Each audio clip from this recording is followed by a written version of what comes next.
Welcome to Walt Disney World Photo Finds. This week we are going to get started in Innoventions.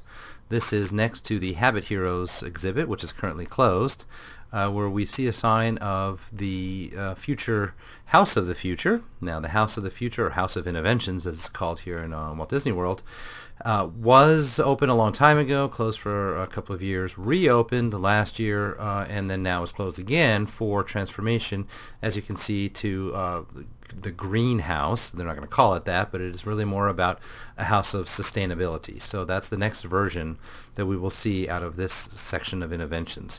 Habit Heroes, as I mentioned before, is currently undergoing revisions. And there's a sign, as well as a cast member, out in front of Habit Heroes saying that the attraction is undergoing testing and will reopen soon. I don't know that there are people in it. That's probably just more of a generic sign that the attraction is currently not open. No word yet on a replacement.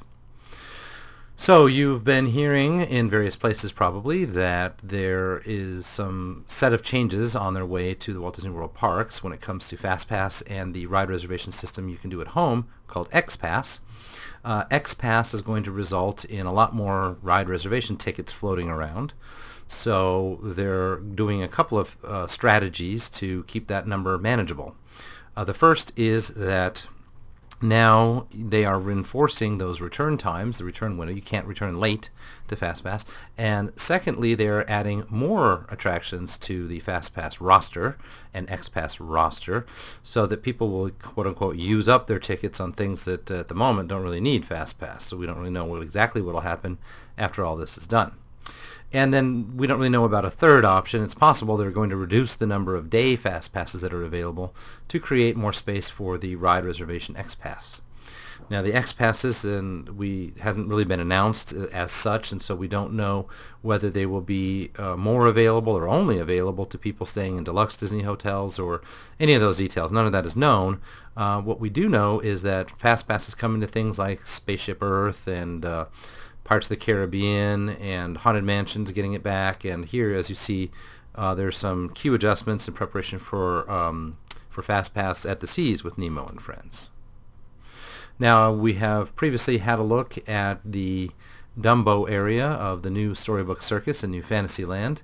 What I thought might be useful to look at is at least a couple of slides at how pretty the area gets at night. Now, there are not a lot of floodlights around in the area, but there are these sort of show lights you see on Dumbo, and they change colors, and the overall effect is a little bit like World of Color in Disney's California Adventure, minus the fountains. There are no fountains from below, just these fountains that drizzle down from above. But the level of quality to these LEDs and the brightness, I think, is really very startling, and they've done a fantastic job of making this really give some visual kinetics to the land. We're going to take a look at at least a couple of pieces of theming here in Storybook Circus, and this is one of them at the Barnstormer. This is one of a couple of show elements in the queue area, a crashed rocket, as if to imply that Goofy has previously had problems being a stunt person. The other is a cannon, which is sputtering with a fuse, and I don't have a photo of that to show you today, but there's a similar kind of effect here where not only is the rocket glowing, but there will be smoke drifting out of it. And on the other side of this impact zone, where there's kind of an impact crater, they've even planted a few plants to grow out of that to make it look like the rocket has landed in dirt that really was growing plants. Now here, as you see, is the back of the Barnstormer. There's 19 on one of the trains and 32 on the other train. 1932 is the year that Goofy got his beginning, and so this is a celebration of company history in recognition of Goofy's part of the theme of Barnstormer. And the restrooms in Storybook Circus are labeled with these signs about non-potable water, and then another sign saying more explicitly this is reclaimed water. They're referring to the water in the toilets, not the water in the sink. And there are signs, as you can see above, like these, that are above all of the toilets. On the very first day of the attraction's openings, this water was blue. The water's not blue anymore, but the signs remain pointing out that you can't drink the toilet water, in case you needed that little bit of reminder.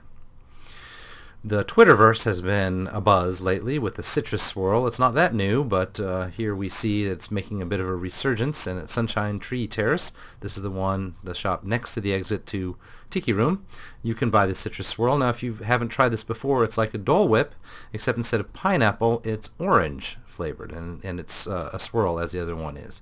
Sort of the same consistency as Dole Whip, same kind of idea. The Flower and Garden is out and about this week, and I'll have more pictures for that for that in a different episode next week. I thought I would just point out that Starship is giving 3 shows a night at the moment, and the crowd seems to be loving it. Although we're not getting the crowds we usually see at the Flower and Garden Festival, and certainly nothing like the Food and Wine Festival. I thought this was interesting. I've been a Disney fan, visiting Disney parks on a weekly basis at least for better part of 2 decades, almost 3 decades, and I have never before seen an actual license plate. This is the back of a car, not the gimmick front of the car, that just says Disney. But there it was at Epcot this past weekend, and so I thought I would bring it to you as just one fan finding something interesting that other Disney fans might find interesting. It's been an abbreviated week this week, but we will be back next week with a closer look at the Epcot Flower and Garden Festival, and we hope you join us next time. Thanks.